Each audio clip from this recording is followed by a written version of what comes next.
मोताळा तालुक्यातील सिंदखेड गावाचे सरपंच आहेत. त्यांच्या नेतृत्वाखाली गावात माझी वसुंधरा अभियानात उत्कृष्ट कामगिरी करत 50 लाख रुपयाचे बक्षीस मिळवले. पर्यावरण संवर्धन, ग्राम विकास आणि लोकसहभाग यावर त्यांचा विशेष भर आहे. गावाच्या स्वच्छता आणि हरित अभियानात त्यांनी महत्त्वाची भूमिका बजावली आहे व त्यांच्या नेतृत्वाखाली काही उल्लेखनीय कार्य आहेत. सिंदखेड गावाचे पाणी फाउंडेशनच्या वॉटर कप स्पर्धेत राज्यस्तरीय द्वितीय क्रमांक मिळवला आहे. तसेच कृषी विभाग तसेच जिल्हा आणि तालुका स्तरावर स्मार्ट ग्राम म्हणून ओळखले जाते. सिंदखेडचे सरपंच लय भारी आणि ग्राम विकासाची घेतात ते जबाबदारी. जलसंधारण, जलसिंचन पद्धती आणि त्यांची उपयुक्तता या विषयावर मार्गदर्शन करावे ही विनंती.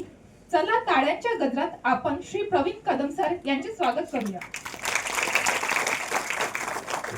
यानंतर या